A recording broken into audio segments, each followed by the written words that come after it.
آپ نے مجھے روکا نہیں، سیریسلی بہن، جب تمہیں روکا جا رہا تھا تب تم نے ماں باپ کی بات کیوں نہیں مانی؟ پورا گھر تمہیں سمجھا رہا تھا، روک رہا تھا، لیکن پھر بھی تم اپنی ضد پر قائم رہی۔ اور بہن، تم تو اپنے منگیتر کے ساتھ دبئی جانے کے لیے بھی تیار ہو گئی تھی۔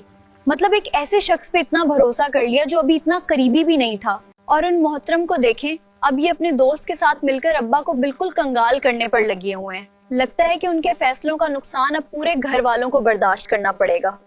پورے ڈرامے میں انس اپنی بیوی کے سامنے روتا رہا کہ میں تمہاری ضروریات پوری نہیں کر پا رہا، مجھے افسوس ہے۔ سمسٹر کی فیس اور گھر کے اخراجات کیسے پورے ہوں گے؟ بیچاری انسا بھی اپنی فیس کے لیے اپنے دوست کے سامنے پریشان ہوتی رہی، روتی رہی، مگر جیسے ہی تائی نے بل پکڑایا انس صاحب کو، ان کے پاس سے فوراً پیسے نکل آئے، سیونگ بھی نکل آئے۔ تو بھائی یہ پیسے، یہ سیونگ اس وقت کہاں تھی جب تمہیں اپنی بیوی کی ضروریات کے لیے یا فیس کے لیے سوچ رہے تھے؟ تو تمہیں اس وقت یہ سیونگ ساتھ کیوں نہیں آئی؟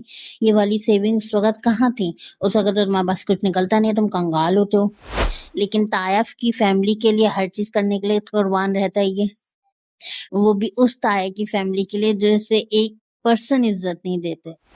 لیکن چلو اس کیس میں شکر ہے یہ بھی دکھا دیا کہ انس صاحب نے ایک کوئی بھی چھوٹی موٹی صحیح جاب کر لی، جو کہ انہیں شادی کے فوراً بعد ہی کر لینا چاہیے تھا، کیونکہ انہیں سوچنا چاہیے تھا کہ اب میری بیوی بھی میرے ساتھ ہے۔ ویسے تو انہیں یہ جاب پہلے ہی کر لینی چاہیے تھی اتنی بے عزتی وغیرہ کے بعد، لیکن پتہ نہیں رائٹر نے اس کریکٹر میں سیلف رسپیکٹ کیوں نہیں دکھائی۔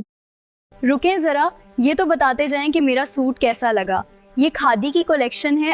اگر آپ کو بھی یہ سوٹ پسند آیا اور آپ اسے خریدنا چاہتے ہیں تو آپ اسے ان کی ویب سائٹ یا آؤٹ لیٹ پر جا کر بھی خرید سکتے ہیں۔ اگلی کس کے ٹیزر سے تو لگ رہا ہے کہ انس اور تایا جا کر دونوں فہام کو ماریں گے، ویسے بڑا زبردست سین ہوگا۔ میرے خیال میں انس کو جا کے مارنا تو نہیں چاہیے تھا کیونکہ یہ ان کا اپنا فیملی میٹر تھا، لیکن خیر انس صاحب تو سپر ہیرو ہیں، وہ تو پہنچ جاتے ہیں تایا کی فیملی کے لیے۔ اور اب یہ محترمہ اپنے آپ کو آگ لگانے لگ گئی ہیں۔ ارے آگ لگانے سے کیا ہوگا، پہلے سن لی ہوتی بات۔ مجھے تو سمجھ نہیں آ رہا فہم میں سے دکھ کیا رہا تھا، ایک پرسن بھی ہینڈسم یا گڈ لکنگ بندہ تھا نہیں، وہ پتہ نہیں کون سی پرسنالٹی تھی جو ان محترمہ کو دکھ رہی تھی۔ نہ اس کی حرکتیں اچھی، نہ اس کی شکل اچھی، پتہ نہیں پیسوں پہ مرنا میرے خیال میں اس جیسی بندی کو چاہیے تو نہیں تھا، لیکن اگر یہ پیسوں پہ مری ہے تو بہت افسوس کی بات ہے بھائی۔ یہ سین تو بہت ہی زبردست تھا جب صبا امیر سے کہتی ہے کہ ہم نے نہ ایسا کبھی سنا نہ دیکھا، بات کرنے والا بھی سبحان اللہ اور جو سن کر آ گئے ہیں ان پر بھی ان اللہ۔ یہ بھی بڑا زبردست سین تھا اس ویک کے ایپیسوڈ کا۔